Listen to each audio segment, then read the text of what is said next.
बाप क्या होता है। जाओ पूछो कभी उस बच्चे से जिसने 10 साल में जाके मिस्त्री की दुकान पे मजदूरी शुरू कर दी हो।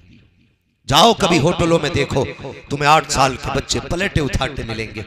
उनसे पूछना यहाँ कौन सी चीज लेके आ गई, क्या तुम पढ़ना नहीं चाहते? तो वो 8 साल के बच्चे कहेंगे मन तो हमारा भी था, हम भी बस्ते लेके स्कूल जाते, चाहते तो हम भी थे हमारी जेब में कलम होता, लेकिन जब माँ बाप का जनाजा उठा माँ ने कहा बेटे बस्ते फेंक दो, अगर अब भी बस्ते न डाले तो माँ की इलाज के लिए पैसे कहाँ से लाओगे? बहन बड़ी होती जा रही है, इसकी जिम्मेदारियां भी हैं। वो 10 साल का बच्चा कहता है ये हम फैसले नहीं करते हैं कि किसे कब बड़ा होना है, ये वक्त फैसले करता है किसे कब बड़ा होना है। कभी 20 साल का बंदा हो जाता है लेकिन शऊर नहीं आता है। कभी 10 साल के बच्चों को देखो पूरी बुजुर्गी नजर आया करती है, एक एक रुपया संभाल के रखता है। यार होटल में जाते हो खाने के लिए, तुमने देखा 8 साल का बच्चा आवाज दे के कहते हो प्यारे जरा ये प्लेट तो उठा, छोटू कह के आवाज देते हो तो 8 साल का बच्चा प्लेट उठाता है। हाँ हाँ हमने होटल के अंदर देखा है, अगर उस बच्चे के हाथ से कोई चाय गिर जाती है, कभी मालिक थप्पड़ मारता है, कभी ग्राहक थप्पड़ मारता है, तुझे गैरत क्यों नहीं आती है? जरा इसकी मजबूरी तो देख, इसके बचपन के पीछे देख किस चीज ने इसे होटल में लाके खड़ा किया है। तुझे हाथ उठाते गैरत नहीं आई, कोई मजबूरी यहाँ लेकर के आई है। 2 चीजें इसको रुलाती है, एक तो तेरी मार का दर्द रुलाया करता है, एक बाप के न होने का दर्द रुलाया करता है। अगर तुझे नजर आ जाए कोई 8 साल का बच्चा किसी होटल में मजदूरी कर रहा है, कभी प्यार से सर पे हाथ फेर, उससे भी पूछ यार तूने खाया है कि नहीं खाया है? तू सुबह से प्यालियां उठा रहा है, तू 40 रुपए पे पूरा दिन प्लेटें धोता है, पता तूने कुछ खाया कि नहीं? अगर उसकी आंख में आंसू आ जाए बेटा कह के अपने सामने बैठा ले, अपने साथ वाली प्याली में अपने हाथ के लुक़मे खिला दे। जब वो जाने लगे अपनी जेब से 500 रुपए का नोट निकाल उस बच्चे की जेब में डाल दे। जब ये लेके पलट के माँ के पास जाएगा, माँ को जा करके 40 रुपए की बजाय 540 देगा तो माँ कहेगी बेटे तेरी मजदूरी तो 40 रुपए थी, ये 500 कहां से लाया है? वो बच्चा रो के कहेगा अब्बा बाप को इंतकाल किए हुए तो 5 साल बीत गए हैं, आज तक बाप को तो नहीं देखा, लेकिन बाप जैसे को देखा था होटल में आया था, उसने बेटा कहकर जब मेरे सर पे हाथ रखा था, अम्मी उसके लहजे में बाप की शफकतें थी, उसकी निगाहों में बाप का प्यार था। जब बोल रहा था तो ऐसा लग रहा था कि बाप बातें कर रहा हो। अम्मी जान सब अपने खाने में लगे थे, आज उसने बेटा कह करके अपने दस्तरखान पे मुझे बिठाया था। खुदा की कसम खा के कहता हूँ माँ के हाथ उठ जाएंगे और कहेगी मालिक जिसने मेरे बेटे को खुशियां दी है तू उसके बेटों को खुशियां अता फरमा दे। इधर बेवा के हाथ उठेंगे, अल्लाह तेरे बेटे की खुशियों का आसमानों से फैसला। नारे तकबीर, नारे रिसालत, मसलके आला हजरत मुफ्ती हम्मद रजा साहब किबला, नारे तकबीर, जिंदाबाद जिंदाबाद। वाह वाह। जिंदगी में बाप बहुत अहम होता है। जिनके सर पे बाप है ना उन्हें पता नहीं लगता वो कब जवान हो गए। उनसे पूछो जवानी कैसे आती है जिन्होंने बचपन में बाप खो दिया हो। एक एक दिन मुश्किल से कटता है, एक एक रात मुश्किल से कटती है। अगर किसी यतीम को देखा करो ना उसके सर पे हाथ रख दिया करो, ये सोच के रख दिया करो खुदा ना करे कल इसकी जगह मेरी औलाद हो तो कोई मेरी औलाद के सर पे हाथ रखेगा कि नहीं। बुरा ना मानिएगा, मैं बरेली वाला हूं, अल्लाह का शुक्र है कोई वहां भी ख्याल ना समझे, मगर मैं एक बात बताना चाहता हूं, सुने तवज्जो है आप लोगों की। थके तो नहीं है ना? अभी सर्दी भी काफी हो रही है। आप बैठे, अल्लाह आपके बैठने को कबूल फरमाए और आपके बैठने के सदक़े में अल्लाह ताला मरहूम बूढ़े साहब की मग़फ़िरत फरमाए। मैं आपसे चंद बातें करना चाहता हूँ। मेरी तकरीर तबे यार को बेचैन करती है, सबब क्या है वही कहता हूँ जो दिल पर गुजरती है। मेरे भाई, हमने ज़माने को देखा है, दुनिया देख ली हमने, इतनी कम उम्र में दुनिया घूम आए। हमने देखा जब तीजा होता है, मैयत होती है ना, तो सगा चचा कहता जी आज के बाद मैं औलाद समझूंगा ही नहीं। बहुत गौर से मेरी बात सुनिएगा, खुदा ना करे किसी के साथ यह हादसा हो। सगा चचा हाथ रख के कहता आज के बाद मैं इन्हें अपनी औलाद समझूंगा। 40वें के दिन ना सारे अहबाब प्यार दिखाते हैं, लेकिन 40वें के बाद 40वें के बाद कौन चचा कौन भतीजा फिर याद नहीं रहता। हम क्यों मैयत के वक्त हमदर्द बनते हैं? ताकि रिश्तेदारों को पता चल जाए चचा खैर खा है, ताऊ खैर खा है, रिश्तेदार अच्छे हैं, इसलिए हम लोगों के सामने हमदर्दी करते हैं। लेकिन 40वें के बाद सगा भतीजा दरवाजे पे खड़ा हो, चचा दवा के पैसे नहीं अम्मी के पास, एक बार दे देता है चचा, दूसरी बार कहता ठेका थोड़ी है, तुम्हारा बाप तुम्हें छोड़ गया मेरे लिए, ये कह के चचा धक्का देता है। खुदा रा कभी इस तरह यतीमों को धक्का ना देना, मत देना। अगर भाई नहीं है ना तो फिर अपने भतीजों के बाप बन जाना, एक एक मोड़ पे उनका ख्याल रखना। दुख होता है, आप जानते हो जब किसी इंसान की रूह निकलती है, एक रिवायत में आया है मलकुल मौत जब रूह लेके जाते हैं और वो दरवाजा पार करता है ना तो एक चीख मार के लोगों से कहता है याद रखना अपने पीछे यतीम और बेवा छोड़ के जा रहा हूं, मेरे यतीमों को रुलाना मत, मैं अपने पीछे अकेले छोड़ के जा रहा हूं, कहीं ऐसा ना करना मेरे बच्चों को रोने पे मजबूर कर दो। जिन और इंसानों के अलावा उसकी इस चीख को हर शय सुनती है। वो चीख के कहता है मैं बेवा छोड़ के जा रहा हूं और यतीम छोड़ के जा रहा हूं, इन्हें रुलाना मत। लेकिन हमने क्या किया? हम तो उस वक्त तक यतीम को रोटी नहीं देते जब तक उससे जूते साफ नहीं करा लेते। हम उस वक्त तक गरीब को एक लुकमा नहीं देते जब तक उससे गुलामी नहीं करा लेते। और उसके बाद हम खान साहब बने फिरे, प्रधान बने फिरे। अबे तू सच्चा इंसान नहीं बन सका, तेरी पठानी का हम क्या करें? दिलों में जगह पैदा करो। सगा भतीजा दरवाजे पे आए, अपना बेटा खाता होता है, हम कहते हैं अंदर लेके चला जाके उसकी नजर न पड़ जाए। हम यतीम भतीजों से छुपा के रखते हैं। लोग पूछते हैं कयामत कब आएगी? सुनो, अगर यतीमों की नजर खाने को लगने लग जाए तो समझ लेना कयामत तुम्हारे दरवाजे पे आ चुकी है। अपने रिस्क में, अपनी कमाई में अपने सगों का हिस्सा रखो यार। तुम्हें मालूम है यतीमी का दर्द क्या होता है? मेरे हुजूर पैदा होने से पहले बाप का साया चला गया। तवज्जो है ना? पैदा होने से पहले बाप का साया, पैदा होने के 6 साल के बाद मां इंतकाल कर गई। इस हाल में हुजूर की जिंदगी गुजरी। 8 साल उम्र शरीफ हुई तो दादा भी छोड़ के चले गए। फिर जब पूरा मक्का दुश्मन था फिर चचा ने भी साथ छोड़ दिया। आपकी शफीक ज़ौजा हजरत खदीजतुल कुबरा का भी विसाल हो गया। बड़े दुखों से मेरे सरकार ने जिंदगी गुजारी। एक दिन अबू जहल ने पत्थर मारा हुजूर के, सुना है? पत्थर मारा मेरे हुजूर के। सुने मैं बता रहा हूं माँ बाप क्या होते हैं, शुक्र अदा करना अगर माँ बाप है तो। हुजूर के पत्थर मारा, खून बहने लगा मेरे नबी के। हुजूर घर नहीं गए, हरम शरीफ चले गए। हरम शरीफ के दरवाजे से हजरत अमीर हमजा की खादिमा गुजरी। इधर अमीर हमजा शिकार के लिए गए हुए थे। कहां गए हुए थे? शिकार के लिए। जब आप शिकार से वापस आते थे तो बड़े अकड़ के चलते थे। आप अकड़ के चल रहे थे। इतने में लड़कियों ने देखा और कहने लगी अगर इसे पता चल जाए ना कि इसके भतीजे के साथ क्या हुआ है तो ये अकड़ ना छोड़ देगा। अभी ईमान नहीं लाए थे हुजूर के चचा, अभी ईमान नहीं लाए। जल्दी से घर आए। खादिमा ने दस्तरखान बिछाते हुए कहा, आंख में आंसू थे, कल लगता है खानदान कुरैश की तलवारों को जंग लग गया है।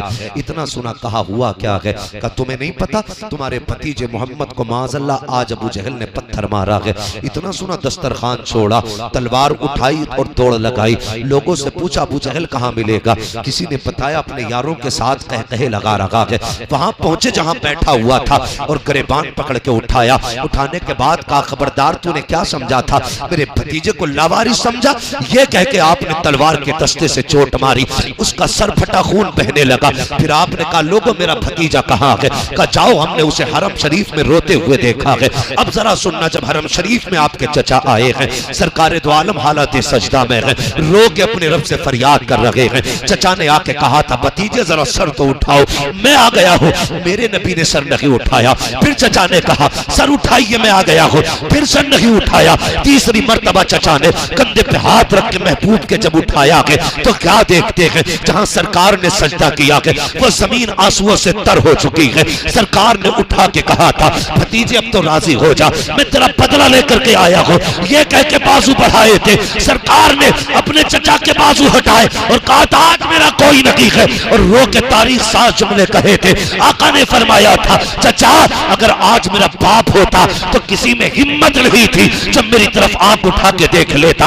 आज अगर मेरी माँ मीना होती तो यहाँ हरम में बैठ करके तनखा लावारिसों की तरह न रोता, मैं भी माँ की गोद में सर रख के रो देता। पता चला बाप होता है तो किसी में हिम्मत नहीं होती आंख उठा ले, माँ होती है तो रोने के लिए आंचल हुआ करता है। अगर ये नहीं होते हैं तो रोने के लिए गोद नहीं मिलती है, सहारे देने के लिए कंधे नहीं मिलते हैं। हजरत पैगंबर इस्लाम ने जैसी इतना कहा है, चचा ने बाजू फैला के सरकार को सीने से लगाया, कहा अब तो राजी हो जा, मैं तेरा बदला लेके आया हूँ। तब महबूब ने कहा था चाचा मैं बदले से राजी नहीं होता, अगर खुशी देना चाहते हो तो फिर वो कलमा पढ़ो जो खुदा ने मुझे दे के भेजा। ये बाप होता है, माँ बाप के बगैर जिंदगी मुश्किल होती है, बहुत मुश्किल होती है। इज्जत किया करो माँ बाप की, कदर किया करो माँ बाप की। माँ बाप सबसे ज्यादा प्यार अपनी औलाद से करते हैं, सबसे ज्यादा प्यार अपनी औलाद से करते हैं। आपको मैं क्या बताऊं, मुझसे बड़ी बड़ी उम्र के लोग बैठे हुए हैं, जिंदगी सबके सामने, सबके सामने। खुदा की कसम माँ बाप के प्यार को कोई क्या तोलेगा, कोई नहीं तोल सकता। जब औलाद हो जाती है ना तो बाप नए कपड़े पहनना भूल जाता है। बेटी आ जाती है तो बाप घी खाना छोड़ देता है, दूध पीना छोड़ देता है। बीवी कहती है सरताज पीते क्यों नहीं दूध, कमजोर हो जाओगे। बेटी का मत्था चूम के बाप कहता है अरे क्या जरूरत है दूध घी की, जिस दिन इसे इज्जत से रुखसत कर लूंगा उस दिन मैं दुनिया का सबसे बड़ा पहलवान कहलाऊंगा। ये बाप होता है यार। और माँ खुदा की कसम कुर्बान जाओ माँ पर, कुर्बान जाओ। तुम हजार ऐब करो, माँ की नजर में कोई ऐब नहीं होता, कोई ऐब नहीं होता। माँ कितनी सादी होती है यार, तुम माँ से कितनी आसानी से झूठ बोल जाते हो और माँ यकीन कर लेती है। सोचा तुमने, कभी ख्याल किया माँ क्या होती है? सबसे ज्यादा औलाद से माँ प्यार करती है। आओ तारीख का एक बाब और पलट दो, अभी वक्त है ना आपके पास, जरा कह दें या रसूल अल्लाह। मैं आपको बता दूं माँ क्या होती है। अल्लाह आपको सलामत रखे। कायनात में बड़े नसीबों वाली खातून सैयदा तय्यबा ताहिरा आबिदा जाहिदा तकिया नकिया जकिया हजरत सैयदा फातिमा ज़हरा रज़ी अल्लाह तआला अन्हा। कितने नसीबों वाली, जिनका बाप नबियों का इमाम है। आपको इस बात पे सुभान अल्लाह कहना चाहिए था। हाँ, बड़े सीधे लोग हैं, मैं आपकी सादगी पे कुर्बान जाऊं। मैं इसको भी आपका प्यार कहूंगा कि आप इस प्यार से सुन रहे हैं कि आप सुभान अल्लाह कहना भूल गए।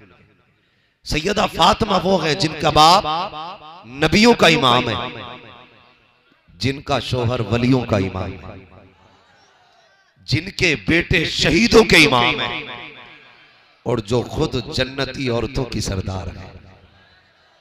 इतनी बाज़मत शख्सियत खातून जन्नत सैयदा फातिमा ज़हरा है, जिनके बेटों को शहीद आजम कहा जाता है। वो खातून जन्नत सैयदा तय्यबा ताहिरा एक दिन घर में बैठी है। सुने मेरी माँ बहनें भी बहुत गौर से सुनना, अंदाज़े में मेरा बहुत शौक नहीं है, शायद कि उतर जाए तेरे दिल में मेरी बात, बहुत गौर से सुनिएगा। जब आपकी जिंदगी के आखिरी लम्हात आए ना, हजरत अली रजी अल्लाह तआला अन्हु घर में तशरीफ लाए। देखा खातून जन्नत सैयदा फातिमा ज़हरा अपने हाथ से झाड़ू लगा रही है, सारे कपड़े धो दिए।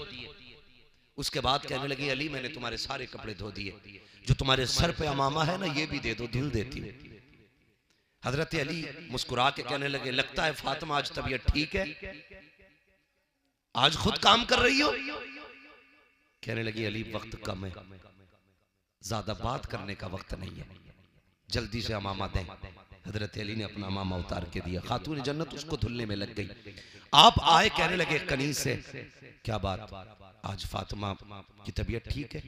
उसने रो के कहा जब से सुबह हुई है ना फातिमा मुझे कोई काम नहीं करने दे रही है, फातिमा मुझे कोई काम नहीं करने दे रही है। आप आए, कहने लगे फातिमा खैर तो है? कहने लगे अली वक्त कम है। जब आपने बेटे को नहलाया और कपड़े पहनाने लगी तो रोने लग गई। तब हजरत अली के समझ में बात आई, कहा था फातिमा खैर तो है, आज क्यों रो रही हो? तो फरमाने लगी आज इसलिए रो रही हूं अली, आज मैंने बेटों को नहलाया है, कल खुदा जाने मेरे बाद कौन नहलाएगा। इतनी बात सुनी हजरत अली की चीख निकल गई, क्या कहना चाहती हो? काली आज मेरा दुनिया से जाने का वक्त आ गया है। हजरत अली ने सैयदा फातिमा का हाथ पकड़ा, कहने लगे फातिमा भी दिन की रफाकत कितनी गुजरी है, इतनी जल्दी साथ छोड़ के जाने की बात, और ये देख छोटे छोटे बच्चे हैं, ऐसी बात न कर। सैयदा कहने लगी अली आज मैं फजर की नमाज पढ़ के मुसल्ले पे बैठी थी, मेरी आंख लगी तो मेरे बाबा तशरीफ लाए थे और फरमा रहे थे फातिमा आज सहरी अली के दस्तरखान पे खाई है, इफ्तार मोहम्मद के दस्तरखान पे करना है, इफ्तार मेरे दस्तरखान पे करना है, अली वक्त कम है। जैसी इतनी बात कही शहजादों को तैयार किया और करने के बाद कहा जाओ नाना से सलाम कह के आओ। इधर शहजादे घर से निकले, खातून जन्नत ने अली का हाथ पकड़ा, अली जरा आइए आपसे कुछ बातें करनी है। अब मेरी बहनें भी गौर से सुने और भाई भी गौर से सुने, बेटे भी गौर से सुने। खातून जन्नत हाथ पकड़ के लाई, कहने लगी अली जरा आइए कुछ बात करनी है। जब आके बैठे हजरत अली ने कहा कहो फातिमा क्या कहना चाहती हो?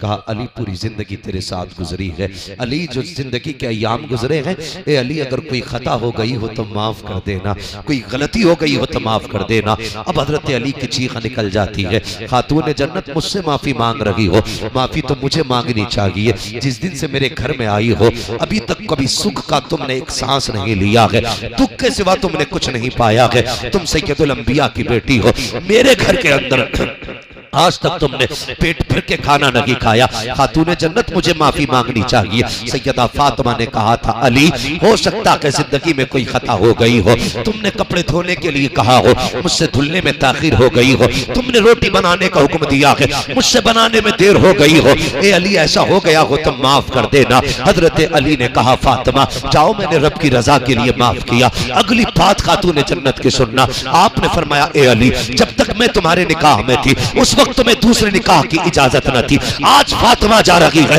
और तुम्हें आजाद करती है, तुम जिससे चाहे निकाह कर लेना। अल्लाह अकबर। उसके बाद जब तीसरी बात की बारी आई है जरा दिल थाम के सुनना, खातून जन्नत ने कहा था ए अली मेरे बाद निकाह करोगे, अपना घर भी बसाओगे, बीवी तुम्हारे बिस्तर पे आएगी, लेकिन ए अली जहां 29 रातें अपनी बीवी के साथ गुजारा करो, एक रात मेरे बच्चों के साथ गुजार लिया करना। ये माँ हुआ करती है, ए अली एक रात मेरे बच्चों के साथ गुजार लिया करना। खातून जन्नत किस लिए? कब मेरे बगैर बच्चे पता नहीं कैसे जिंदगी गुजारेंगे, ए अली ये हमेशा मेरे दामन से जुड़े रहते हैं, अगर मैं न रही तो कल इन्हें मेरी याद आएगी। अली बीवी में इतने मसरूफ ना हो जाना, मेरे बच्चों को भी देख लिया करना। ये माँ होती है जाते जाते बच्चों का ख्याल करती है। और खातून जन्नत ने कहा था ए अली तुम्हें दूसरी बीवियां मुबारक हो, लेकिन कभी मेरी याद आ जाया करे तो कब्रिस्तान भी आ जाया करना अपनी फातिमा से मुलाकात करने के लिए। फातिमा इंतजार करती रहेगी। अल्लाह अकबर। इधर ये बात कही है, उधर शहजादे दौड़ते हुए आ जाते हैं। माँ ने बेटों को देखा, अरे शहजादे इतनी जल्दी? कहा हाँ। कहा किस लिए? कहा हुजूर के रोजे पे गए। अंदर से आवाज आई शहजादों नाना तो फिर भी मिल जाएंगे लेकिन माँ नहीं मिलेगी, जाओ माँ की खिदमत में चले जाओ। हमने कहा यह क्या मतलब है? तो कहा था तुम नहीं जानते हो, माँ का दुनिया से जाने का वक्त आ गया है। हमने कहा कहा आप कौन है? कहा मुझे इब्राहिम खलीलुल्लाह कहा जाता है। कहा किस लिए आए हो? कहा नहीं बल्कि सारे नबियों की रूह हजरत फातिमा की रूह के इस्तकबाल के लिए आई है।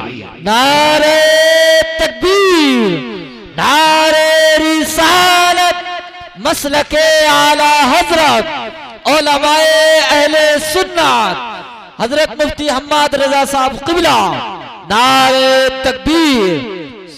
मौत की आगोश में जब थक के सो जाती है माँ, तब कहीं जाकर के थोड़ा सा सुकून पाती है माँ। अल्लाह, पूरी जिंदगी माँ औलाद के नाम कर देती है, बाप पूरी जिंदगी औलाद के नाम कर देता है।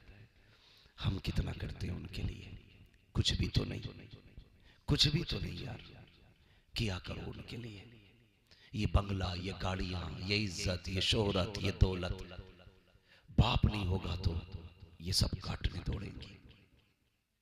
मेरे एक दोस्त थे, मुझसे कहते हैं मेरे माँ बाप तब थे जब मेरे पास साइकिल भी नहीं थी। आज 50-50 लाख की गाड़ी है, लेकिन बैठने वाले माँ बाप नहीं है। कहता मैं जब भी गाड़ी में बैठता हूं मेरा जी करता काश मेरा बाप होता जो मुझे कंधे पे बैठा के मेला लेके जाता था। आज मैं उसे गाड़ी में बैठा के घुमाता।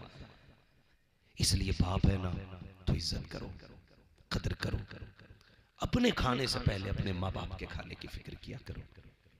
अपने खाने से पहले लोग पूछते मालदार कैसे होते हैं, मैं कहता हूँ अपनी दौलत माँ बाप पे खर्च करना शुरू कर, अल्लाह तेरे खजानों में दौलत के ढेर लगा डाले। सुभान अल्लाह। इज्जतें यूं ही नहीं मिला करती, इसमें किसी की दुआएं शामिल होती हैं। तरक्कियां यूं ही नहीं मिला करती, इसमें किसी के रातों के सजदे लगे होते हैं, किसी की आंखों के आंसू लगे होते हैं, तब तुम कहीं जाकर के किसी मयार पे पहुंचते हो। मुनव्वर राना ने कहा था बुलंदियों का बड़े से बड़ा मकाम छुआ, उठाया गोद में माँ ने तब आसमान छुआ। खुदा की कसम माँ की गोद से बुलंद कोई शय नहीं होती। कहलवाएंगे जिससे वो चाहते हैं उससे अपने रब का नाम दिलवा लेते हैं। इसलिए मैं कभी किसी को मजबूर नहीं करता, टांग उठा के कहो, हाथ उठा के कहो, उछल के कहो, कूद के कहो। क्यों भाई? इंसान का बच्चा नहीं, बंदर का बच्चा जो उछल के कहेगा, बैठ के सुभान अल्लाह जिसकी मर्जी कहे कहे, जिसकी ना कहे वो ना कहे।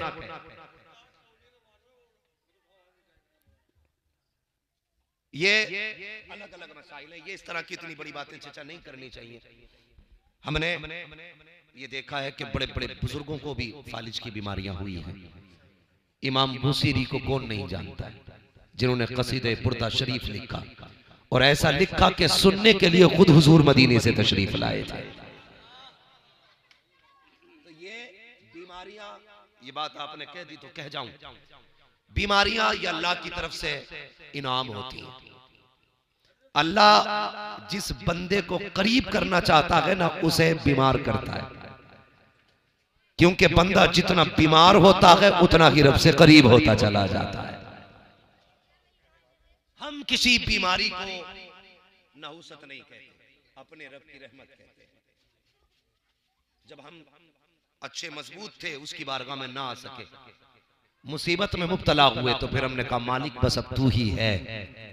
जब हमने इतना कहा तो उसकी रहमतों ने झोलियां खोल दी और वो कहता अब आ गए ना तो जा, तुझे किसी की जरूरत नहीं, मैं काफी। इसलिए वो बंदे को आजमाता है ताकि वो पलट के उसकी तरफ आए, पलट के उसकी तरफ आए। और दूसरी बात, बंदा जब बीमारी में हो और जब उससे कोई पूछे क्या हाल है, वो कह दे खुदा का शुक्र है। अल्लाह कहता है ये मेरा यार हो गया है, अब इसके सारे गुनाह बख्श दिए जाए। लेटे लेटे जन्नत मिल रही है, वो तो निहायत सस्ता सौदा बेच रहे हैं जन्नत का। हम मुफलिस का मोल चुकाएं, अपना हाथ ही खाली है। हाँ, आवाज आती है हम तो माइल व करम है, कोई साइल ही नहीं, राह दिखलाएं किसे रह रवे, मंजिल ही नहीं।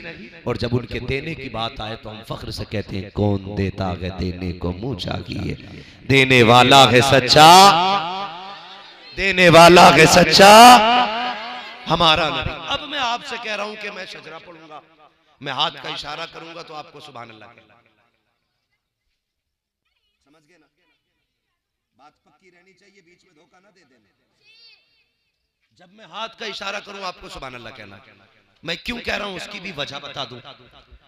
जब आप सुभान अल्लाह कहोगे ना तो मुझे सांस लेने का मौका मिल जाएगा। सच्चा बात सच्ची अच्छी रहती है, ठीक है जी। आप सुभान अल्लाह कहेंगे, मैं बीच में सांस ले लूंगा, मुझे आराम मिल जाएगा, आपको नेकी मिल जाएगी, और हो सकता है आपकी नेकी के सदके में मुझे भी नेकी मिल जाए। जरा बोलते कह दे सुभान अल्लाह। माशाअल्लाह, अभी तक चौधरी साहब, ये आपके गांव के बच्चे इतने अच्छे हैं, तो जवान कितने अच्छे होंगे। मुकदमे तो नहीं चल रहे आपस में। अल्लाह सबको सलामत रखे, अल्लाह इन बुजुर्गों की उम्र में भी बरकत अता फरमाए। ठीक है जी, चले आगे। ये आप जो हो ना एक डिस्प्ले की तरह हो, और जितनी डिस्प्ले अच्छी होती है चीज उतनी अच्छी लगती है।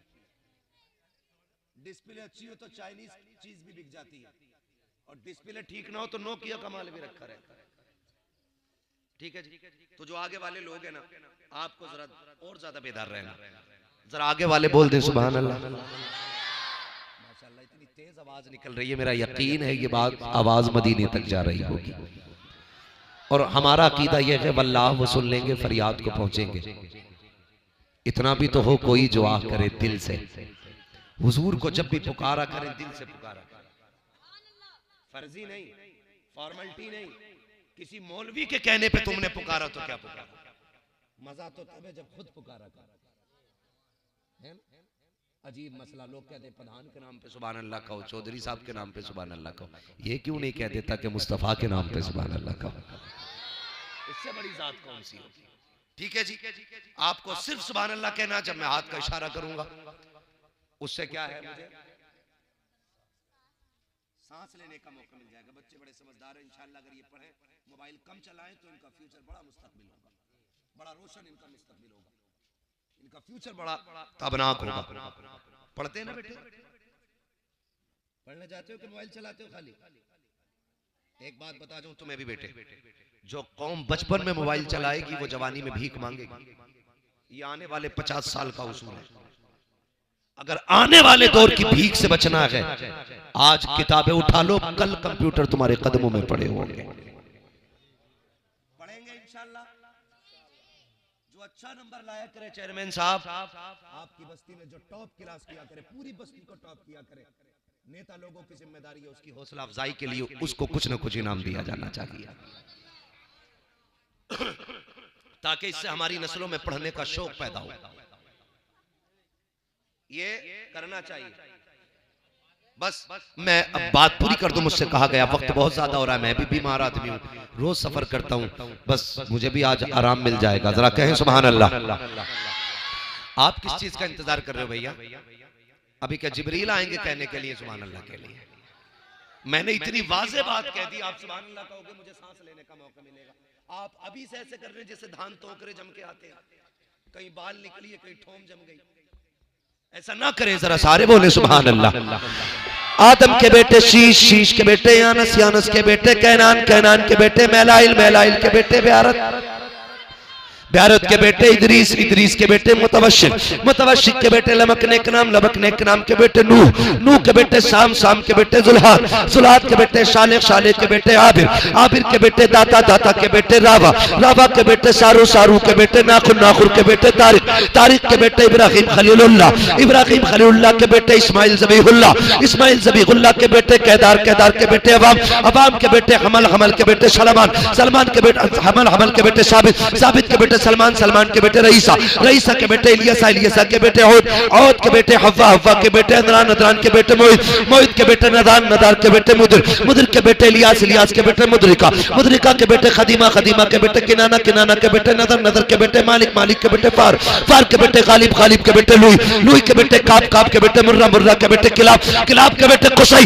कुसई के बेटे अब्दे मनाफ, अब्दे मनाफ के बेटे हाशिम है, हाशिम के बेटे अब्दुल मुत्तलिब है, अब्दुल मुत्तलिब के बेटे अब्दुल्लाह है, अब्दुल्लाह के बेटे मोहम्मद रसूलुल्लाह। नारे तकबीर, नारे रिसालत, मसलके आला हजरत मुफ्ती हम्माद रजा साहब क़िबला, उलमाए अहले सुन्नत, नारे